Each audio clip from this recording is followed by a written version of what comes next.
మీ business ఏదైనా మీ ఊర్లో promotion చేయాలంటే అది సుమన్ టీవీతోనే సాధ్యం. ఇప్పుడే సంప్రదించండి.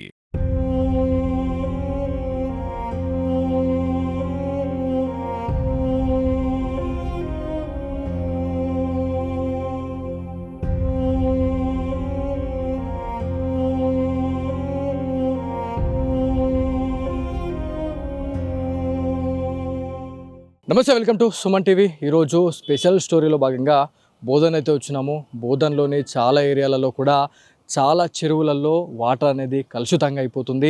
ఆ కలుషితమైన వాటర్లో ఏదైతే చేపలు ఉంటాయి ప్రతి ఒక్కరికి తెలిసిన విషయమే. సో చచ్చిపోయే స్థితిలో ఉన్నాయనేది మనకి క్లియర్గా తెలుస్తుంది. సో ఇది పాండు చెరువు అని చెప్పేసి అంటారు.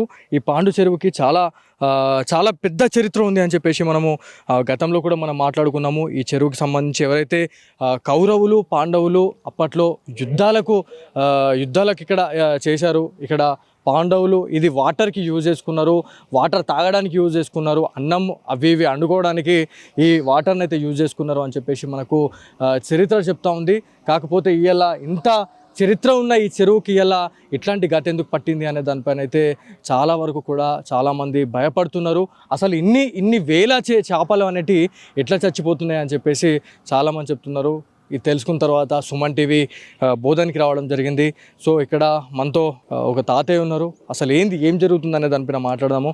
తాతయ్య, ఏమైంది అసలు ఈ చెరువులల్లో ఈ చేపలు ఎందుకు చచ్చిపోతున్నాయి? అసలు అక్కడికి వెళ్ళి మురుగు నీళ్ళు అచ్చుడికి ఆరి చేపలు చచ్చిపోతున్నాయి. మళ్ళా అక్కడికి వెళ్ళి ఎక్కడ పడేటి అవకాశం లేదు. అవిది మొత్తం చిల్లరకి వస్తున్నాయి. దానివల్ల మాకు దెబ్బ వచ్చి చేపలన్నీ చస్తున్నాయి. దానివల్ల ఇక మాకు ఏంటంటే ఎక్కడ నీళ్ళు పారేటి పొజిషన్ లేదు. ఈ చిల్లరకి వస్తాయి. అవి ఈ చిల్లరకి వచ్చి అన్ననే అవుతున్నాయి. దాని గురించి చేపకు అవకాశం లేకుండా దెబ్బతింటున్నది. దీనివల్ల ఇప్పుడు ఎక్కడ బాత్రూములు లేక అన్ని సండాసులు అన్నీ ఇక్కడ కలిపి మా చెరుకు దెబ్బ తెచ్చిండ్రు. అది వాస్తవం సార్. సో ఇప్పుడు ఈ వాటర్లో చాలా చేపలు చచ్చిపోయినాయి. సో దీంట్లో కొంతమందితో కూడా మేము మాట్లాడినాము. అవి కలేబరాలు, అవి మాంసం ముద్దలు తెచ్చి పడేయడము, కల్తీ అవి ఆయిల్స్ దీంట్లో తెచ్చి పడేయడము, మెడిసిన్స్ ఏవైతే మందులు ట్యాబ్లెట్లు తీసుకొచ్చి దీంట్లో పడేస్తున్నారు కాబట్టి ఇవి చచ్చిపోతున్నాయి చేపలు అని చెప్పి చెప్తా ఉన్నారు. నిజమేనంటారు తాత? నిజమే సార్. ఇక్కడికి వెళ్ళి ఒక రెండు మురుగుల నీళ్ళు వస్తున్నాయి. అవి ఎక్కడ పడే అవకాశం లేదు. మొత్తం ఇండ్లకే వస్తున్నాయి.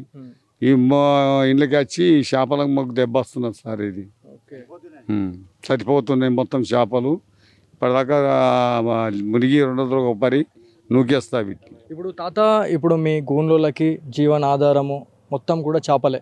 సో చేపలు అమ్మితేనే మనకి పూట గడిచే అవకాశం ఉంటుంది. సో మరి అధికారులకి మీరు ఏమైనా చెప్పాలనుకుంటున్నారా? ఇట్లాంటి అవి నీళ్ళు అడ్డమైన నీళ్ళు తెచ్చి దీనిలో కలిపేస్తున్నారు, అవిట్ల వల్ల ఇవి చేపలు చచ్చిపోతున్నాయి. దీని గురించి ఇప్పుడు అక్కడ బిల్డింగులలో మొత్తం మోటార్లు కలిపేసి అవి మొత్తం మా చెర్రకు వచ్చి ఈ చెండాల నీళ్ళు దాని గురించి చేపలు చచ్చిపోతున్నాయి. ఇప్పుడు ఎందుకంటే ఓళ్ళకు అనరాకుండా అయిపోయింది. ఇప్పుడు దాని గురించి ఇక ఓళ్ళకు అన్నా కానీ మేము ఇప్పుడు అక్కడ పోయితే ఇక మా మీదికి కొడదలిగేస్తున్నారు. ఇక ఏడదాకా ఇక ఇప్పుడు ఇంతదాకా కావాలి చేస్తున్నాం సార్. ముందు బంగారం మాసంటి చెరువు ఇది. ఇక్కడనే కట్టకు తిని ఇక్కడనే ఉంటుండ్రి. ఇప్పటిదాకా దీనికి నట్టు లేకుండా ఇప్పుడు మొత్తము నట్టొచ్చింది చెరుకు.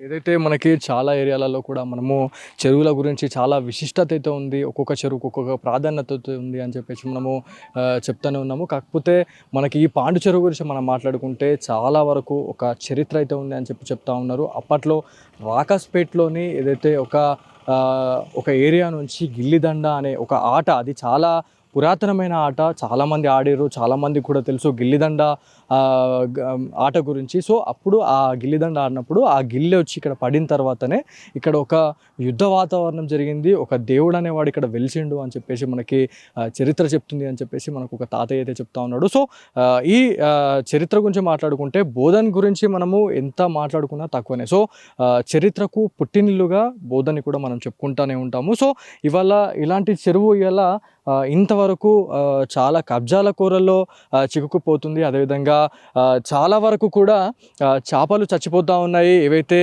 విషపు నీరు వచ్చి దీంట్లో కలవడము, అదేవిధంగా మెడిసిన్స్, అదేవిధంగా మనకి జంతు కలబరాలకు సంబంధించిన ఏవైతే మనకి ఆర్గన్స్ ఉంటాయో అవన్నీ తెచ్చి వేస్టేజ్ అంతా దీంట్లో పడేయడం వల్లనే అవంతా కలుషితం అయ్యి ఈ వాటర్ అనేది మొత్తం చెడిపోతుంది. దానివల్లనే ఈ చేపలు అయితే చచ్చిపోతున్నాయి అని చెప్పి చెప్తా ఉన్నారు. చాలామంది ఈ దృశ్యాలు చూసిన తర్వాత చాలామంది భయపడుతున్నారు.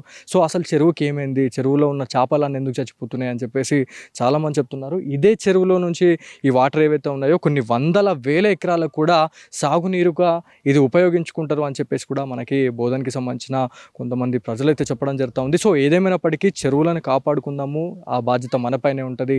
సో అధికారులు కూడా, ఇరిగేషన్ అధికారులు మెయిన్గా ఇట్లాంటి చెరువులు చాలా ప్రతిష్టాత్మకంగా, అదేవిధంగా ఒక చరిత్ర ఉన్న చెరువులని కొంచెం కాపాడాలని చెప్పేసి బోధనకి సంబంధించిన ప్రజలైతే కొంచెం కోరుతూనే ఉన్నారు. సో ఇది ఇవాళ Suman TV special story. Camera person కార్తిక్తో బాలు, సుమన్ టీవీ, బోధన్ నుంచి.